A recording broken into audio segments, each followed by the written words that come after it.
Once you've written your book and you have it published, you learn that one of the most important things for the success of your book is reviews.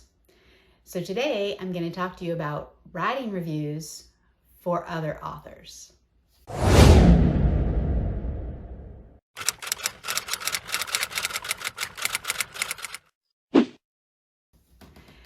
All right. A lot of times when you're first starting out especially, you might get some other authors who just want to swap reviews with you. Like, I'll give you a free copy of your book. If you give me a free copy of yours, we'll read it and we'll review each other's books. That's great, but what happens if you don't like their book? Now, this has happened to me many times, especially early on when I first started and wasn't very discerning about how to sift through the descriptions of the book to decide, is it something I really like? And what's really disappointing is sometimes I did, but then the writing just wasn't very well developed, or the story didn't really go according to how it should, or it just wasn't, the books weren't really ready to be published. And that sometimes is something you definitely will run into when people are self-publishing their work, especially if they are not really hiring professional editors to help them get the best out of their work. So today, I'm going to talk briefly about a book that I just reviewed for a friend. He did not review my book for me. This was not a swap. I purchased a book from him. We were in a critique group together. So here it is. It's called House of Souls. And I know for sure that there is one person who regularly watches this, who's in my local Writers Guild, who will love this book. He will like this book very much. So it is not a genre that I would normally read, but I was interested in it after hearing Richard talk about it himself. And so there's a note in here. It's autographed to me, which I have a shelf of autographed books from writers I know and some I don't, which is kind of a thing I like to do, is getting them autographed. So I didn't love this book, but I did like this book.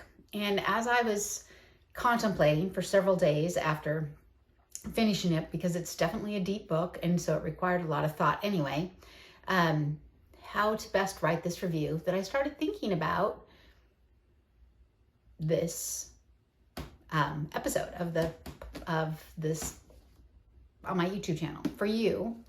So I liked this book, but I was not the ideal audience, and this isn't the normal kind of book I like. And there were things in this book that I didn't like. And I made sure I kind of mentioned them in my review, mostly because it was for Richard, not necessarily for the readers. But here's what I want you to know. If you review a book for another author, never give them anything less than 3 stars.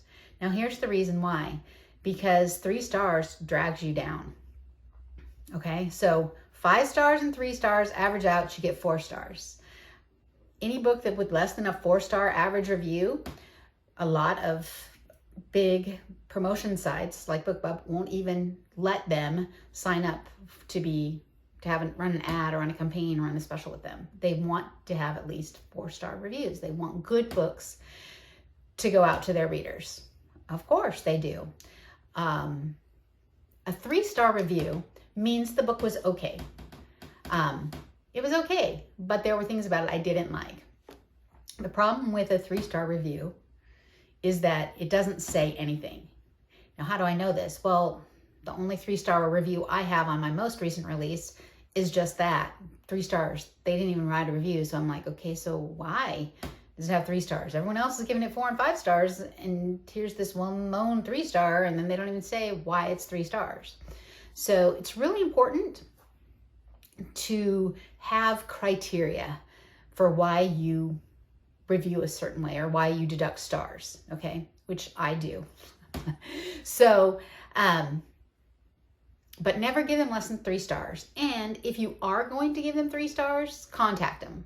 If it's early on in their release, to say, hey, do you want me to wait to post this review? Because I don't want to affect your overall star average.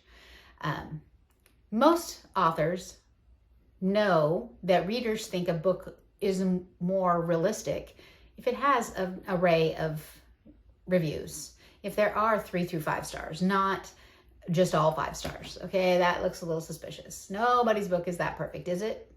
For the longest time, my first book had all 5 stars, and I thought, not that I loved that it was all 5 stars, but I knew that probably looked to people like, oh, she's just telling all of her friends to go review this or what.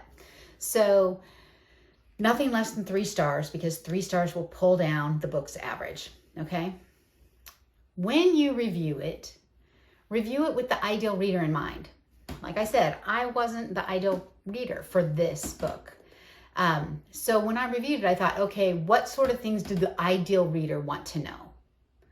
And those are the kind of things I mentioned in the review. It's really important, though, to consider your integrity. I'm someone who reviews almost all the books I read. The reason is because I know how important reviews are to authors. So sometimes if it's like a best-selling book or whatever that has 2,000 reviews, I might not review it, okay? But most of the time, I will still at least give it a rating. And if you checked my ratings, you would see that a lot of times those really famous books have the 3-star ratings for me, because they weren't my cup of tea. They weren't the thing that I loved, even though everyone else was raving about them. So consider your integrity. If you have people who are going to read your reviews all the time, and people might go, wow, I've really got a lot of recommendations from this person, so I'm going to read their reviews. Oh, they reviewed this book. What'd they say about it? Oh, okay, well, I think I want to read it. So that may not happen, but still, I'm a person of integrity, so I consider my integrity. I'm not going to review a book. And a couple years ago, I actually read a book. I was on a launch team. I got an advanced review copy of this book, and I didn't really like it. I was like, I didn't even want to finish it. I didn't really want to give it 3 stars, even though I knew that was my whole thing. But I was like, but I've committed to do this. And it was very difficult for me to finally post that review, because I felt like, okay, but my integrity is compromised if I'm not honest about this book. So I was honest. I didn't like it, what I didn't like about it, what I felt rang cheesily or whatever. So there you go. Consider your integrity, but try to be kind. Remember that there's an author on the other end of that who has poured a lot of love and time into it, as you are doing into whatever you're writing.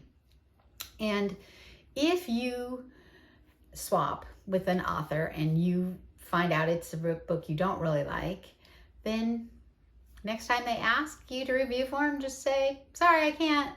You don't have to say, I don't really like your books. You don't have to say anything. Most of the time, if they've seen you give them a 3-star, I actually had a gal contact me, and she's a pretty well-known indie author, and she said, hey, I noticed in your last review that you said this, this, and this, so I'm just wondering, are you sure this is your cup of tea? And I'm like, well, I really like this world, I really want to read them, but yeah, I think what you're writing are the themes, I feel like they're not appropriate for young adult, which is what it was. And so so she decided just not to give me a review copy. So, and that's fine. I probably didn't give her less than 3 stars. I probably didn't even give her 3 stars. Anyway, enough said about that. If you write a review, consider your integrity, but also consider the author at the other end of the review. Because someday you're going to have a book out there, and some people have a really long memory, and they might be really happy if you give them a slashing review to return the favor.